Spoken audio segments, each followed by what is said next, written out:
অসমে সরকার গড়তে হলে ইউপিপিএল এর প্রয়োজন হবে। ইউপিপিএল কে ছাড়া অসমে সরকার গড়া সম্ভব নয়। বিটিসিতে 8 থেকে 12 আসন পাবে ইউপিপিএল।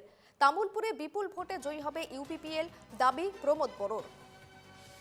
অসমে সরকার গড়তে হলে ইউপিপিএল এর প্রয়োজন হবে। ইউপিপিএল কে ছাড়া অসমে সরকার গড়া সম্ভব নয়।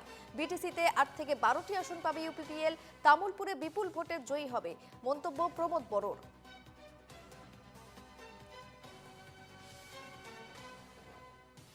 সৰকাৰ যোনে গঠন কৰিব ইউপিপিএলক বাদ দি পেলাই চৰকাৰ গঠন কৰিব নোৱাৰিব তেনেকা এটা ইংগিত এটা পাইছোঁ আমি। আজিৰ তাৰিখত আমি বহুত বেয়া হ'লে 8খন আসন পাব লাগে আৰু ভালছে ভাল হ'লে 12খন আসন পাব লাগে। তামোলপুৰতো বহুত বেছি ভোটত আমি বিজয়ী হ'ম, তাত কোনো সন্দেহ নাই।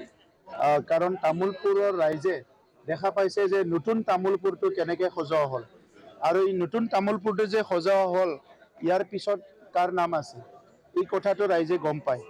আগতে বহুত সুযোগ পাইছিলে, পাৱাৰত আছিলে, বহুতবাৰ তেখেতসকলে MP MLA হৈছিলে, কিন্তু সেই সময়ত তামোলপুৰত দেখাবৰ কাৰণে এটা ভাল পাকিৰ খুঁটিও তেখেতসকলে পুতি থৈ নগ'ল।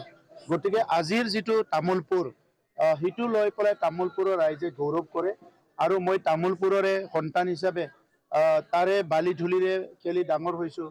মোৰ আৱেগ অনুভূতি তাৰ লগত জড়িত হৈ আছে আৰু নিজৰে মানে দাদা ভাই সন্তান হিচাপে তামোলপুৰীয়া ৰাইজে মোৰ লগতে থাকিব, মই সেইটো দেখিবলৈ পাইছোঁ।